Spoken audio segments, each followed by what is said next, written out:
55 anos de nascimento de Maria Montessori. Estou pensando como é que nós vamos dar bem comemorar esse dia, né?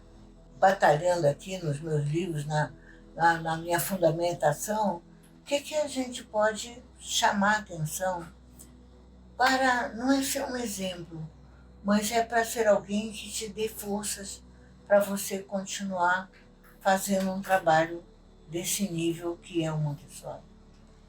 O Montessori, quando nasceu, em 1870, a Itália estava em grande movimento.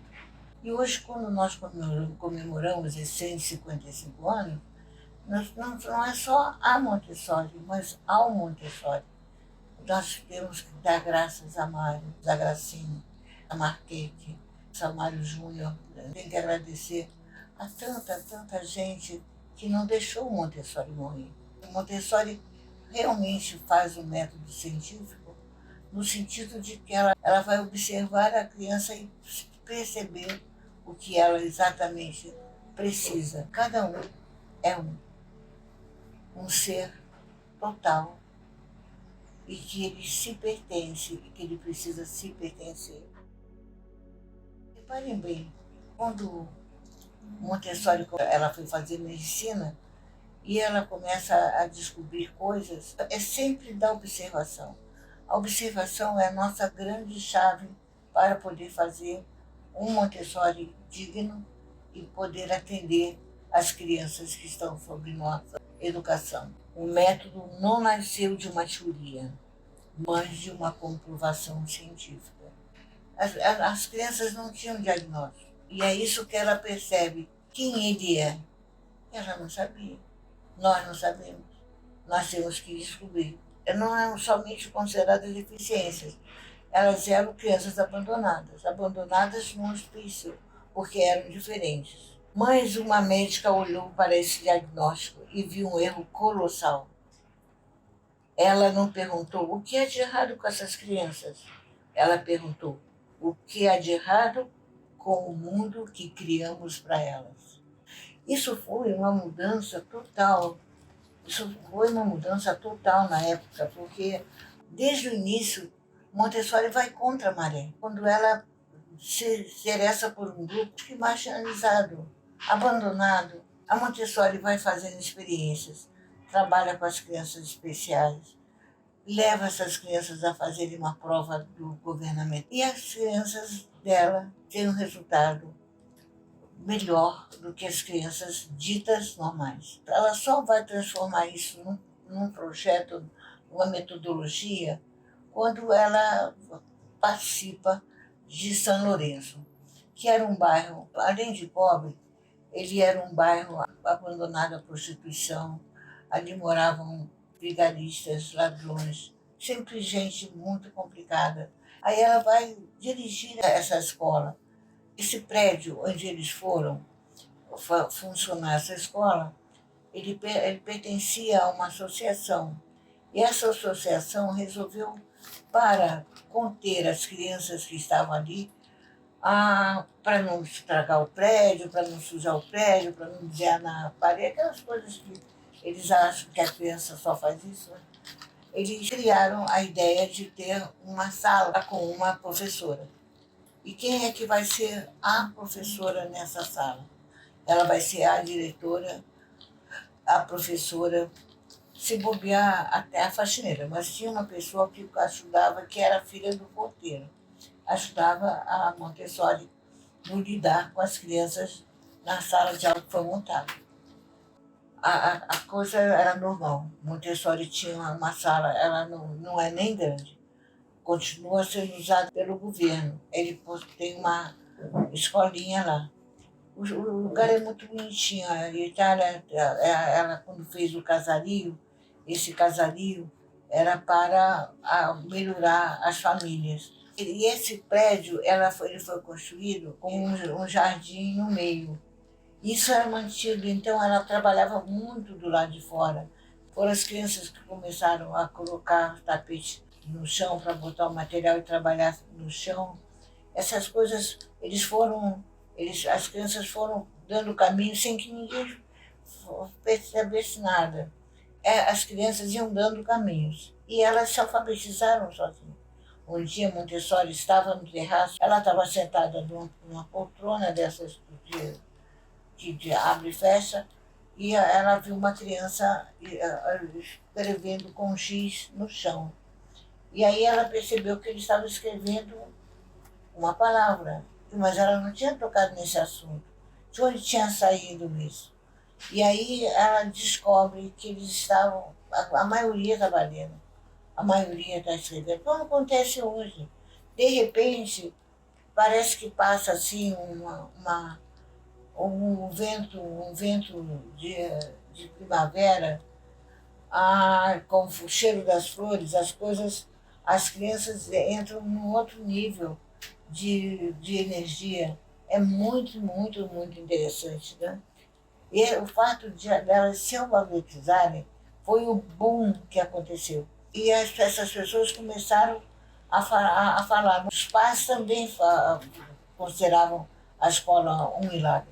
As crianças ensinando os pais a ler, gente. Fácil, bárbaro, né? Bárbaro. E aí esse fato dela se alfabetizar começou a sair em tudo que era jornal. Ela começou a receber 1.000 visitas. Aí acontece o fato dela incomodar o presidente, ou não era bem exatamente o presidente, mas ele era a pessoa que organizava a Casa de Bambini, que criava a Casa de Bambini. Ela começa a ter mais sucesso do que eles. A Bem Stabile começa a não ter o sucesso que a Montessori tinha, porque a Montessori era convidada para ir a tudo que era lado. A visita era constante. Então, esse boom que foi para o jornal, que foi para a sociedade, incomoda a sociedade. E depois de 2 anos, Montessori deixa a Casa de Bambini e vai estudar. As pessoas chegavam a abandonar a casa para viver junto da Montessori. Essa coisa de criar materiais, de observar crianças. Esse é um caminho muito interessante. Quando Montessori chega em São Lourenço, ela não tem um método, ela tem concepções, ela tem ideias, ela tem acredita principalmente na possibilidade da criança. Mas ela começa a aplicar aquilo que ela acreditava. Por exemplo, a liberdade da criança se levantar, ter o ambiente, não estar presa a uma mesa, uma cadeira atrás da outra. Tudo isso, as escolas que foram surgir depois de São Lourenço, que elas surgem depois de São Lourenço, tanto repetição de São Lourenço. Aí em Milão foi uma repetição, em Roma mesmo, no mesmo bairro, abriu outra escola imediatamente. Essas escolas criadas já saíram com esse viés, com essa ideia da Montessori de liberdade, de independência, de acreditar na criança. E tem que pensar que essas crianças de São Lourenço não eram crianças doentes, eram os filhos das pessoas que moravam nesse bairro. É muito interessante que a mudança das crianças vai significar muitíssimo para o bairro. O bairro muda totalmente. As pessoas, o governo começa a prestar atenção, a sociedade de bem estável, ela também se interessa, de modo que esse método ele surge em São Lourenço e dali ele vai seguir adiante. Ele, na verdade, está sempre batendo na mesma coisa: liberdade, responsabilidade, autoconquista, dignidade. Hoje em dia, quando você vai à Casa de Bambini, ela continua a Casa de Bambini, mas ela hoje é uma escola que pertence ao Estado. Como aqui nós passamos décadas apoiando o construtivismo, todo mundo enlouquecido com construtivismo, e nós, montessorianos, passamos por isso, por essa fase da adoração. Aliás, o Brasil, nós somos muito criativos em viver num país como o nosso. Nós temos um movimento muito interessante, bom movimento, No meu livro, publicado ano passado, eu falo que nós não tínhamos nada praticamente para ler. Nós tínhamos 4 livros que a Portugália tinha comercializado. Depois a Portugália foi embora e nós ficamos só com eles durante muito tempo. De uns 5 anos para cá, nós temos tido publicações e publicações, e se eles continuam publicando, é porque nós estamos utilizando. Isso é um bom sinal, né? Nesse caminho, a Montessori sentiu que a mudança das crianças, a relação com as famílias, tudo isso era uma ação transformadora. Ela começou a ver o trabalho dela como a ciência a serviço da paz. Isso foi muito, muito importante e com isso ela conheceu Ganges, Tagore, trocou correspondência com Freud. Ela teve indicação ao Nobel da Paz mais 3 vezes, mas não ganhou. Cada um dá uma boa razão por ela não ter ganho. O Mário foi um grande companheiro. Ele ficou os primeiros 10, 12 anos da vida dele morando com uma família no interior, porque ela não podia dizer que tinha um filho bastardo. O Montessano, como um homem bem masculino, né? Eles combinam que eles não vão se casar, que eles vão ficar um amando o outro a vida toda. E aí ele comunica que ele vai se casar com uma antiga amiga. Essas coisinhas básicas. Então, a Montessori tem uma grande decepção. Ela passa, inclusive, a usar só preto, vocês percebem. Aí dizem assim, mas na Índia ela usou branco. Só que na Índia o branco significa luto. Ela ficou muito bonita com a roupa branca e o colar, né? Mas, na verdade, é luto. As pessoas, às vezes, têm um ídolo, querem criticar esse ídolo ou queria que esse ídolo fosse diferente do que ela foi. Você admirar uma pessoa não significa que ela seja perfeita.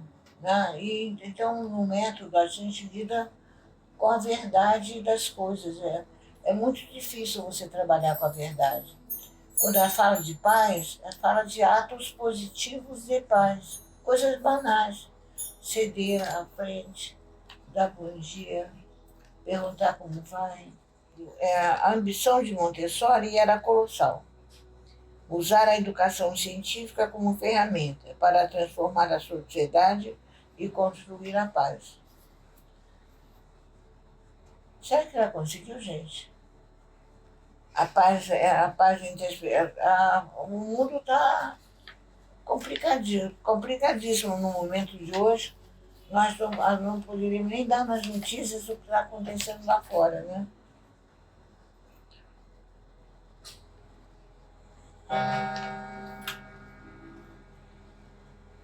Bom, lembrar que eu convivi com várias discípulas dela, porque quando eu fui para a Itália, na verdade ela tinha morrido há 10 anos atrás. Então tudo era muito recente e as pessoas ainda sentiam a falta dela.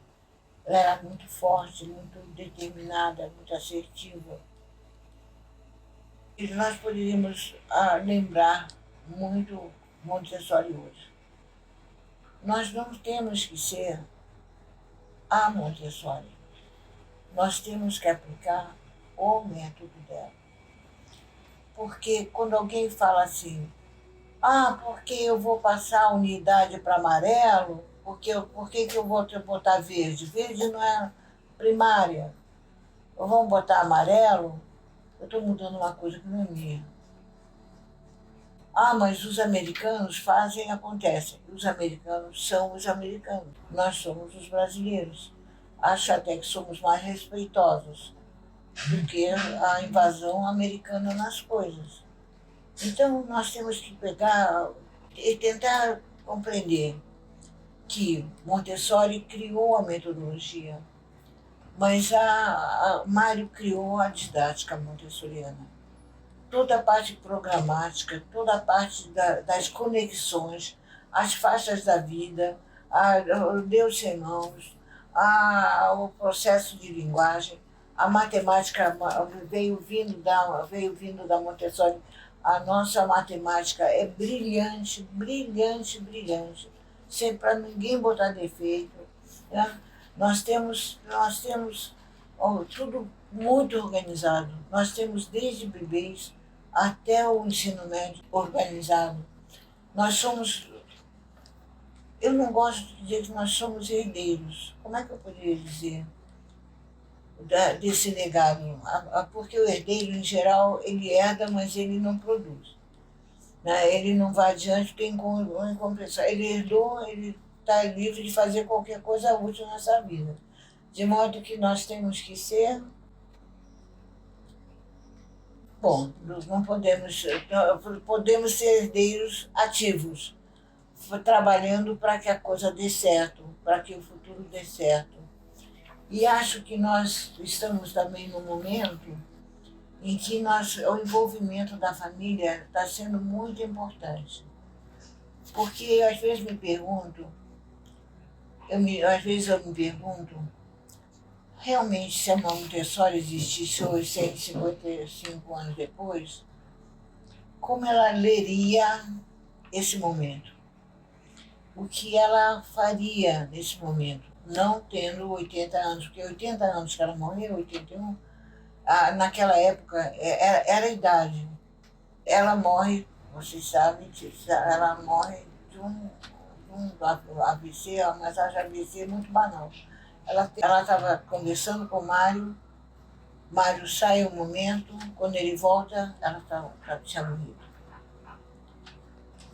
Uma bela morte para uma bela senhora.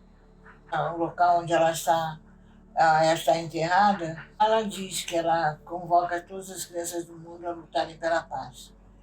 Mas essa criança só vai lutar se nós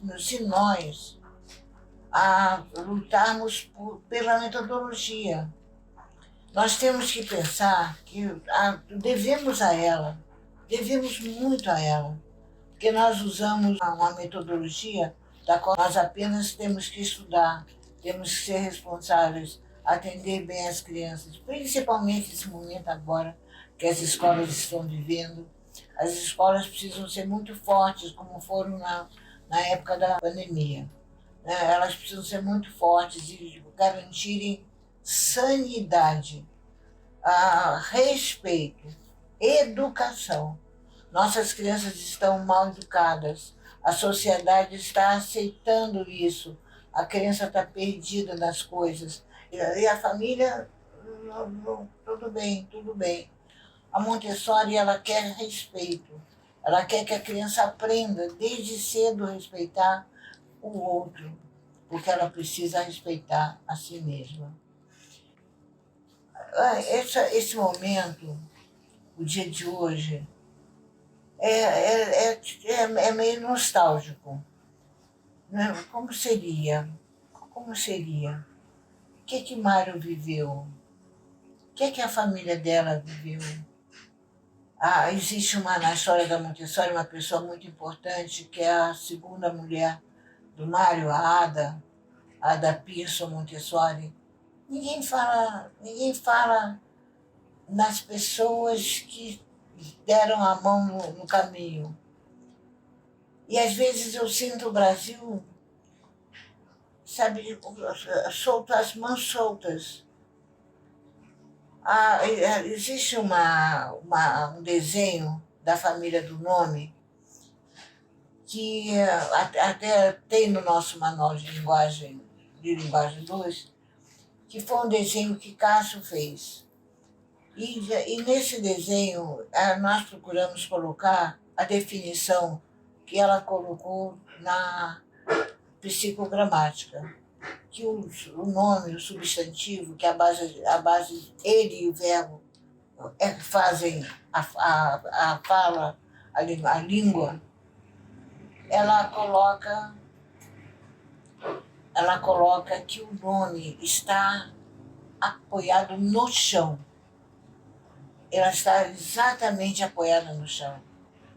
O artigo está no braço como se ele fosse um bebê dependente. Mas eu não considero bebê dependente, viu, gente? Eu acho que ele manda na gente a beça.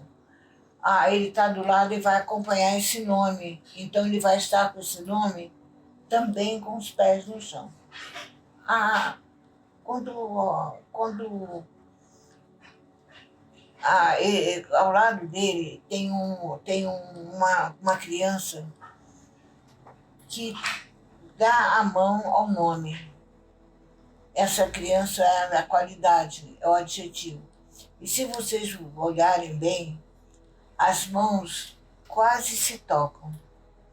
O adjetivo praticamente está de mãos dadas com o nome.